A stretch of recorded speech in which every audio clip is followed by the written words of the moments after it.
Mahmud Esad'ın Yangın var yaz. Ben o yangını her zaman içimde hissediyorum.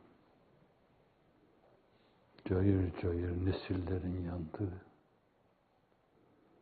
dini değerlerin ayaklar altına alındığı, hakkın, adaletin odun parçası gibi ateşin içine atıldığı ve bütün bunların hepsi bir ziftin ateşle tutuşturulması gibi içime akıp duruyor. Mutlaka bu duyguyu benimle beraber paylaşan insanlar vardır. Paylaşmada dert biraz aşağıya çekilmiş olur. Sadece biri aynı duyguyla oturup kalkıyorsa, diğerleri hiçbir şey yokmuşçasına hareket ediyorsa, vay o zavallının, o akılsızın, o ahmakın haline. Beyhude demek çırpınıp duruyor. Ama Allah'a iman, peygambere iman varsa, bu yürünen yolun doğruluğuna iman varsa, bugüne kadar olan muvaffakiyet ve başarıların Allah'tan olduğuna iman varsa ve olan şeylerin omuzumuzda birer emanet bulunduğuna iman varsa, zannediyorum dertlilerle paylaşırlar bu derdi. İslami argümanlar kullanılarak kafirlerin yapmadığı şeyler yapılıyor. Ondan daha tehlikeli, çünkü kutsal bir vasıta olarak kullanılıyor. Abdestli, abdestsiz namazlar kutsal olarak onların emellerine hizmet ediyor. O sui emelleriyle, sui niyetleriyle, şenaatleri, denaatleri irtikab ediyorlar. Azıcık arka planıyla, perde arkasıyla meseleyi gördüğünüz zaman üzülmemek için insan olmamak lazım. Daha aşağı bir mahluk olmak lazım.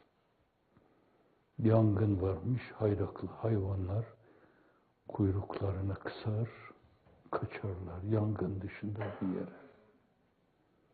Ama öyle değil. Yangın varsa şayet tulumban al yetiş imdada yangın var. Dedim zahirde mi aşık? Hayır dedi, her yanda yangın var.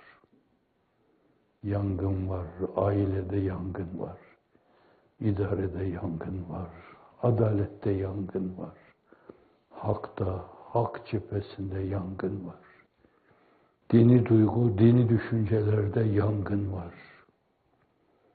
Birer odun parçası şeklinde bunların birilerinin istikballeri, gelecekleri, saltanatları ve debdebeleri için ateş tutuşturma istikametinde kullanılıyor. Dine bundan daha büyük hakaret, daha büyük saygısızlık olamaz. Bunu görüp üzülmemek mümkün değil. Üzülmeyenler kendilerini bir kere daha gözden geçirmeleri lazım. Ama zannediyorum üzülenlerle beraber çokları diyeceğim. Hüsnü zannı ileriye götürerek genel çerçeve içine alacak şekilde demiyorum. Çokları belki aynı duyguyu paylaşıyor. Yolun Kaderi diye bir kitap neşrettiler arkadaşlar. Olup biten şeyleri yolun kaderi olarak görmek lazım. Bu zulmü alkışlamak veya zalimi alkışlamak, zulmü evet demek değildir.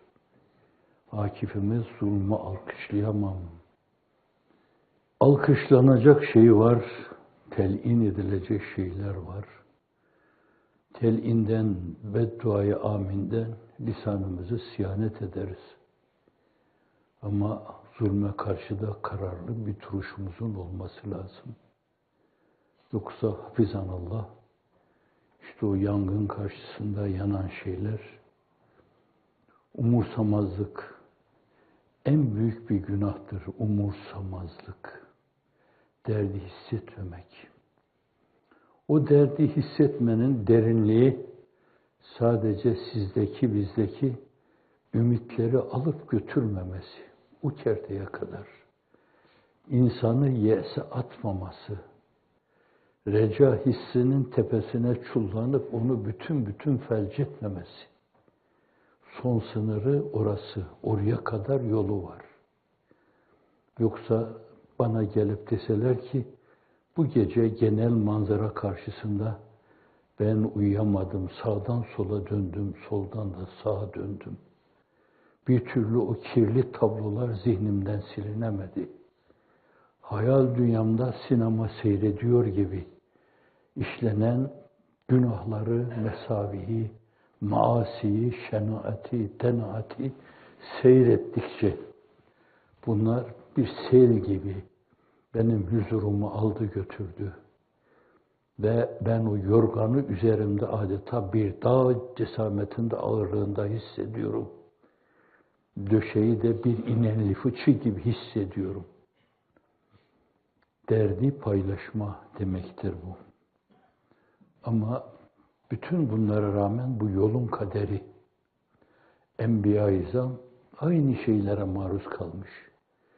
Hep dikenli tarlalarda gezmişler. Ayaklarının kanamadığı an olmamış. ızdırap çekmedikleri tek dakika olmamış.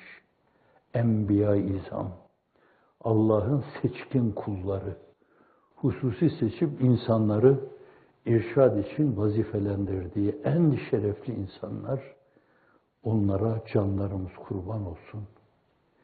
Sadece tabloyu insanlığın iftihar tablosunda, insanlığın onunla övündüğü tabloda biz de övünüyoruz.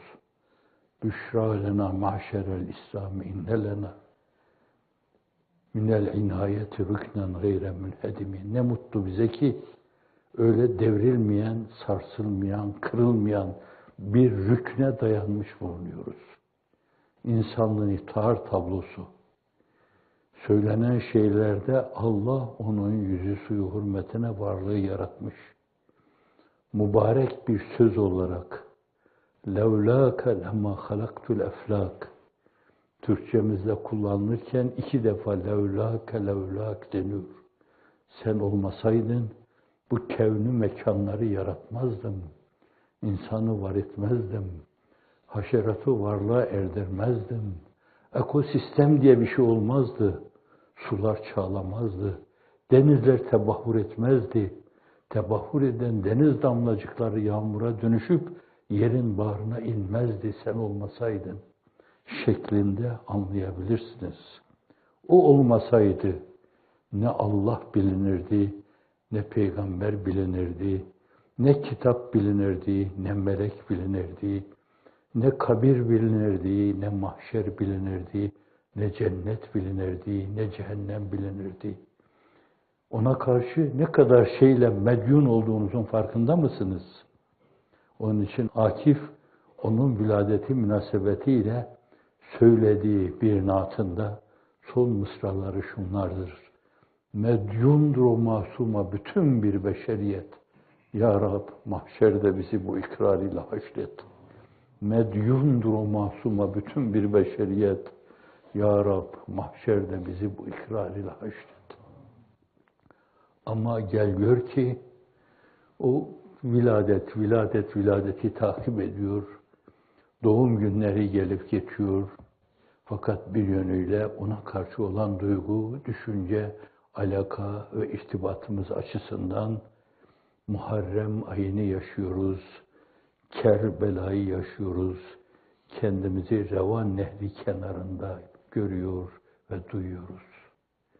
Yıllar geçiyor ki ya Muhammed, aylar bize hep Muharrem oldu. Dün gece ne güneşli geceydi. Eyvah o da leyli matem oldu. Çiğnendi harimi paki şer'in, namusa yabancı mahrem oldu. O beyninde öten çanın sesinden ben çevirerek diyeyim ki, cami minberinde öten siyaset sesinden bütün hakikatler epkem oldu, dilsiz oldu. Allah için ey Nebi masum, bizleri bırakma böyle bir kez, bizleri bırakma mazlum, bizleri bırakma böyle bir kez, bizleri bırakma mazlum. Ama yolun kaderi, o çektiğine göre tahammül fersa şeyler. Kurban olayım, bir tek kelimeyle maruz kaldığı şeyleri anlatmıyor, şikayet etmiyor. Benim bildiğim sadece Ayşe validemize kavminden çok çektim diyor. Allah o çektirenleri hidayete erdirsin. Bugün de çektirenlere imanı duyursun, onları da hidayete erdirsin diyeyim ben. Şikayet etmiyor ama o yolun gereği o, yaşıyor onu. وَلَنَبْلُوَنَّكُمْ حَتَّى نَعْلَمَ الْمُجَاهِد۪ينَ مِنْكُمْ وَالصَّابِر۪ينَ وَنَبْلُوَ أَخْبَارَكُمْ وَلَنَبْلُوَنَّكُمْ kasem olsun. Hepinizi imtihana tabi tutacağız. Hatta na'lemel mücahidin. Böylece bizim bilgimizde olan şeyi dışarıya aksetsin. Nedir o bilgide olan şey? Kimler sabırlı? Hatta na'lemel mücahidin. Kimler mücadele içinde? Bir yönüyle hak ve hakikati ile adına mücadele ediyorlar. Bir yönüyle de nefisleriyle yaka paça. İç mürakabe içindeler. Sorguluyorlar kendilerini. En küçük kusurlarından dolayı kendilerini yerden yere vuruyorlar. Nasıl oldu da benim taakkulüm, yani akli fonksiyonlarımda bu bozukluk oldu? Tasavvurlarımda bu kirlilik yaşandı. Tahayyüllerime geldi, bu türlü ziftler çarptı. Nasıl oldu? Ben Allah'a inanmış bir insansam, bana ait letaifi kirletmemem lazımdı. Kirletmemem lazımdı. Bundan dolayı bile inleme. Büyüklere bakınca Ebu Bekir bundan dolayı inliyor radıyallahu anh. Ömer bundan dolayı inliyor. Osman bundan dolayı inliyor. Ali bundan dolayı inliyor. Yol bu, yöntem bu. Gerisi angarya. Bu sözler Üstad Necip Fazıl'a ait.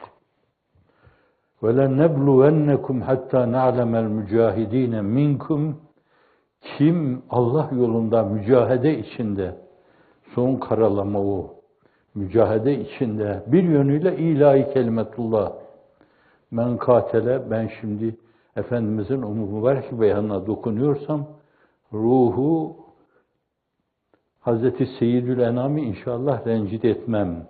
Men cahede li tekune kelimetullahi fehiyyel ulya fehuve fi sebilillah. Ve men deyse kezalik, deyse kezalik. Kim namı celili ilahi dört bir yanda şehbal açsın diye değişik tehlikeleri göğüslüyor, mücadele ediyorsa, işte o Allah için bir mücadeledir.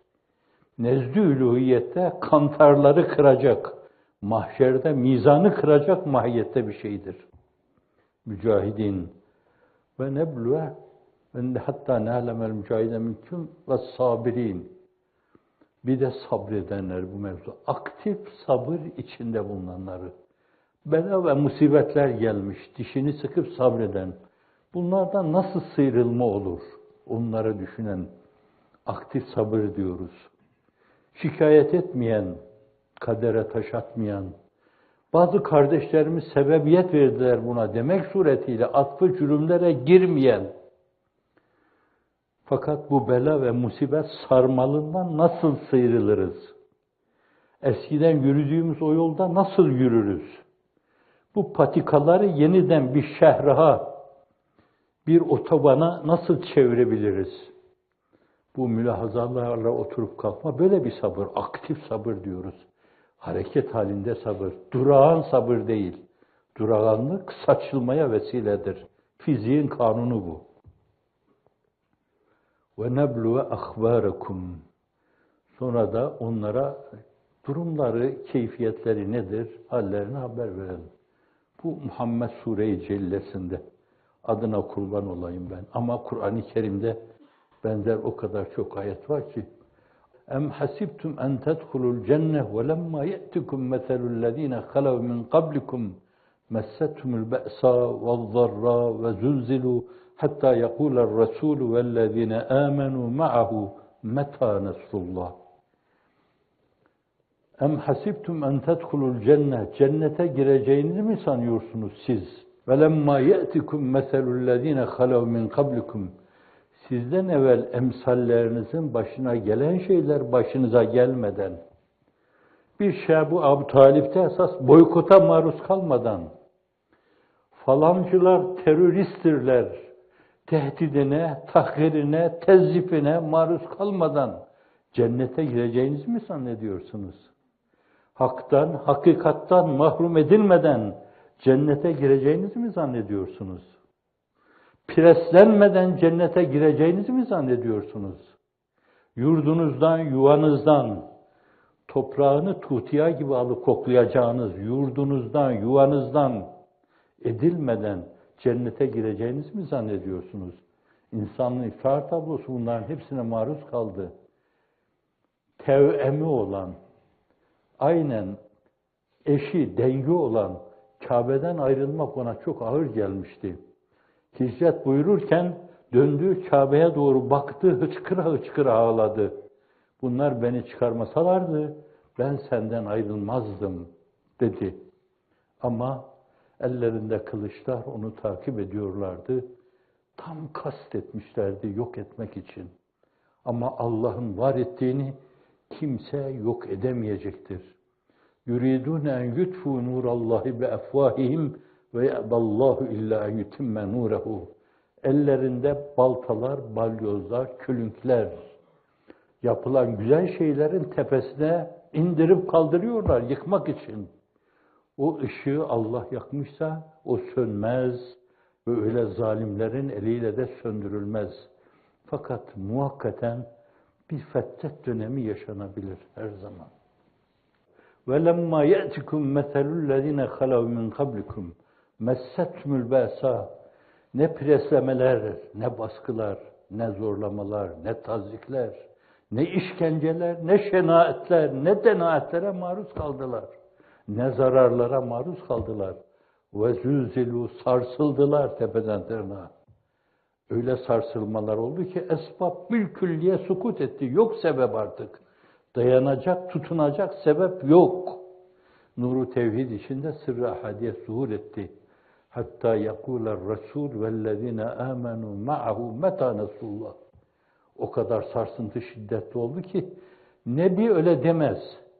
Arkasındakiler de öyle demez. Ebu Bekir de, Ömer de, Osman da, Ali de demez öyle. Hazreti Nuh da demez, inananlar da demez. İbrahim de demez, Lut da demez. Allah'ın selamı Efendimizin onların üzerine olsun. Hazreti Yahya da demez, Hazreti Zekeriya da demez. Hazreti İsa da demez, Hazreti Davud da demez, Hazreti Süleyman da demez. Hiçbiri demez bunu. Fakat mesele son kerteye gelince hatta yakular Resul vellezine amenu ma'ahu, kendileriyle beraber olanlarla beraber Nebi meta nasrullah, yardım ne zaman dediler. Bir de zebanınız olsun meta nasrullah. Aynı şeylere maruzsunuz. Meta nasrullah. Sebepler sukut etmiş. Kıymetler, değerler ayak altında paymal. Meta nasrullah. Allah'ım yardımın ne zaman?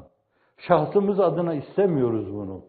Fakat değerler mecmuası adına, tesbih tanelerinin, ipi kopmuş tesbih tanelerinin sağa sola saçılması gibi değerler mecmuası sağa sola saçılmış. İşte bundan dolayı meta nasrullah. Allah'ım yardımın ne zaman?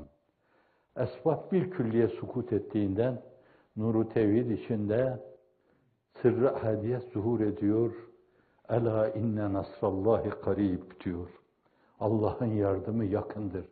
Eskiler agahun mütenebbih olun. Harfi tembih, ela o manayı verirlerdi. Agah ve mütenebbih olun ki Allah'ın yardımı yakındır. İnşallah Allah'ın yardımı yakındır. Ankebut suresinde Elif, Lam, Mim, hasiben nasu en yutreku en yekul amenna ve hum la yuftenun. İnsanlar zannediyorlar mı? amenna, iman ettik demekle imtihana tabi tutulmayacaklar ve bırakılıverecekler. Hayır, siz öyle deyince bir sürü, estağfurullah, dilimin ucuna kadar geldi, söylesem mi? Yalaka, arkanıza düşecek, birilerinin arkasından kuyruk sallayarak. Neye binaen? Bir villaya, 3-5 kuruş paraya satılabilecek vicdanlar. وَلَقَدْ فَتَنَّ الَّذ۪ينَ مِنْ قَبْلِهِمْ فَلَيَعْلَمَنَّ اللّٰهُ الَّذ۪ينَ صَدَقُوا وَلَيَعْلَمَنَّ الْكَاذِب۪ينَ. Kur'an'daki tasrif her yerde farklı farklı meseleler ifade ediyor. Böyle yaparız ki biz, imtihana tabi tuttuğum, sizden evvel imtihana tabi tuttuğumuz kimseler, Allah bilsin veya Allah o bildiğini ortaya koysun. اَلَّذ۪ينَ صَدَقُوا وَلَيَعْلَمَنَّ الْكَاذِب۪ينَ. Kim doğrudur, kim yalancıdır? Bunlar ilmi ilahide sabit. Fakat onların davranışları şart-ı adi. O şart-ı adiye bağlı olarak karakterler ortaya çıksın herkes. Ne kadar insanmış ortaya çıksın. Bunlar sıralanabilir vaktinizi almamak için. Evet, demeyeceğim. 10 tane sayabilirsiniz böyle. Bu peygamberler yolu ve yolun kaderi de bu. Allah'a binlerce hamdü sena olsun ki siz 3-5 kuruşa satılmayan insanlar olarak farklı bir zeminde yerinizi aldınız. Eski yürüdüğünüz yolda yürümeye kararlı bulunuyorsunuz. Bir villa karşısında satılmadınız. Çünkü insan öyle bir değerli varlıktır ki cennet karşılığında bile peylense bence kendi kıymetine saygısızlık yapmış olur. İnsan ancak aşku, iştiyaku, likaullah meftunu olmalıdır. Cennet cennet dedikleri 3-5 saray, 3-5 huri, bana seni gerek seni. 7 asır evvel yaşamış Yunus'umuz böyle diyor. 1300 sene evvel yaşamış Rabia Adviye'de ne helva ne selva illa rü'yeti Mevla diyor. O günden bugüne. Aradan 7-8 asır, 9 asır geçiyor. Bakıyorsunuz aynı samimi ses, aynı şeyler ifade ediyor. Lokman Sure-i Cellesi'nde buyuruyor ki Ya büneyye akimis salate emur bil ma'rufi ve nehanil münker. Ey oğulcağızım, akimis namazı dosdoğru ikame et. Akimis salate ve emur bil ma'ruf ve nehanil münker. İnsanlara marufu, Allah'ın şer'i şerifin güzel dediği şeyleri, emrettiği şeyleri sen de söyle, anlat. Bir mürşid olarak münkerattan da insanları alıkoy. Böyle bir yola girince başına gelecek şeyleri de unutma. Vasfir ala ma asabek. Mutlaka bu güzergahta başa gelecek şeylerdendir. Sen bu yolda yürüyorsan, namazını kılıyorsan, orucunu tutuyorsan, insanları eğri yoldan uzaklaştırmayı düşünüyorsan, doğru yola yönlendirmeyi düşünüyorsan, peygamber yolu diyorsan, başına geleceklere de hazır olman lazım. Balyozlar başında demektir senin diyor. Bu Hazreti Lokman'ın peygamberler içinde aynı zamanda tababetle ve hikmetle maruf olarak bilinen. Lokman Sure-i Cellesi'nde değişik hususlar ifade edilmek suretiyle onlara da işarette bulunuyor deniyor. Diğeri de ya Resulü belli ma unzile ileyke min rabbik. Kur'an-ı Kerim'de 4 yerde Muhammed ismi geçiyor sallallahu aleyhi ve sellem. Bir yerde de Seyyidina Hazreti Mesih'in ifade ettiği yerde Ahmed ismi geçiyor. İlmi vücut açısından esasen Efendimizin adı Ahmet. Harici vücut açısından Efendimiz sallallahu aleyhi ve sellemin namı celili Muhammed. Fakat Allah Celle Celaluhu ya eyyüher Resul ya eyyühen Nebi diyor. Ey benim mesajlarımı kullarıma ulaştıran zat. Ey benim risaletimi başkalarına tebliğ eden zat demek suretiyle evvela onun o başımızı aşkın, boyumuzu aşkın âli namını ve nişanını nazara vererek ey şanı yüce Nebi, Ey şanı yüce peygamber! Belli ma unzile ileyke min rabbik. Rabbinden sana burada inzal kelimesiyle kullanılıyor. Esasen Kur'an-ı Kerim ifade edilirken tenzille ifade ediliyor. Ceste ceste. Ama topu birden inmiş gibi sana toptan kanunlar mecmuası, nizamlar mecmuası inen şu kitabın emirlerini tebliğ et. Belli manzileke min rabbik ve in lem tef'al fema bellate risalete. Eğer onu tebliğ etmezsen değişik şeylere takılarak. Bu Efendimiz hakkında muhal bir şey. Fakat aynı zamanda arkadakilerine esas, daha arkadakilerine bize kadar gelebilir bu. Ve in lem tef'al fema bellate risalete. Eğer sana emrolunan şeyleri tebliğ etmezsen, peygamberliğin gereğini yerine getirmemiş olursun. Duyurulması gerekli olan şeyleri duyurmamış olursun. Mesele tekvini emirlerle alakalıysa, pozitif ilimlerle alakalıysa, Kur'an'ın emirleriyle alakalıysa, haşr-ı neşirle alakalıysa, tevhidle alakalıysa, nübüvvetle alakalıysa şayet, mizanla alakalıysa, sıratla alakalıysa, cennetle alakalıysa, cehennemle alakalıysa ki bunlar bizim aklımızla bulabileceğimiz şeyler değil. En engin bilgili filozoflar bile bunların %1'ine ulaşamamışlardır. Aksine çok defa öyle diyoruz. Din referansıyla ortaya atılmamış felsefe düşüncenin falsosudur. Felsefe demişler ama ortaya koydukları şey falsodan ibarettir. Çoğu itibariyle. Ama Bergson gibi manastırın menfezlerinden semalara bakıp hıçkıra hıçkıra ağlayanlar da vardır. Kant gibi hayatını ona göre planlamış olanlar da vardır. Daha başkaları da sayabiliriz, daha başkaları da. Evet, hepsini karalamayalım. Ve in lem tef'al fema bellate risalete. Vallahu ya'simuke minen nas. İnnallaha la yehdil kavmel kafirin. Sen bu işi yaparken hani başına gelecek şeyler de olacak. Ama Allah seni siyanetiyle, hıfzıyla, riayetiyle, bikayesiyle, hırzı hasiniyle koruyacak. Hususi seralar içine seni alacak, sana bir şey yapamayacaklar. Nitekim çok kötülüklere niyet ettiler Mekke-i Mükerreme'de. 13 sene kan kusturdular. 3 sene Şebu Abu Talip'te boykot ilan ettiler. Yeme yok, içme yok, su yok, ekmek yok. Beni Haşim'e inanmayanlarla beraber, madem onlar da senin kabilenden, baylok gibi kullanmışsınız, sizden 10 tane varsa 90 tane başkası kullanmış. Ondan dolayı müebbet hapis. Aynen bak, müşrik düşüncesi. Ebu Talip de orada çekiyor. Beni Haşim'den olan başkaları da bir Ebu Leheb'i muaf tutuyorlar. Çünkü o cehennemin babası baştan almış, o damgayı yemiş. Ve enzir aşiretekel akrabin vakfil cenâke limen ittebe'ake minel müminin ayeti nazil olunca yakınlarını topluyor oraya. Orada onlara telkinde bulunuyor. Ebu Leheb kalkıp ona Efendimizin mesajı karşısında tebben leke diyor. Yuh sana. Kur'an-ı Kerim tebbet yeda Ebi Lehebin ve tebb ma agna anhu maluhu ve ma keseb seyasla naren zâte leheb ve emre'etu hammâletel hatab fi cidiha hablum min mesed.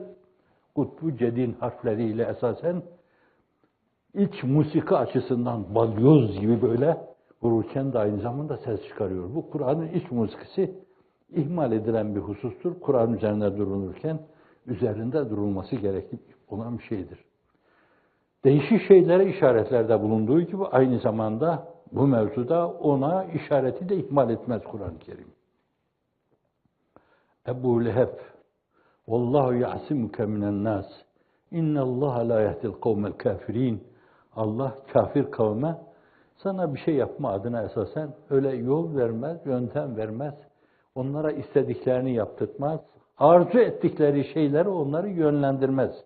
Hidayet tabiri kullanılıyor da esasen arzu etmeleri gerekli olan hidayettir ama fakat onlar kendilerini bağışlayın, serseriliğe salmış, hidayet diye dalaletin arkasına düşmüşler. Kur'an-ı Kerim'de böyle mukabele de vardır. Bu türlü mukabele de vardır. Vallahu yâsimüke minennâs. Evet, dönelim geriye.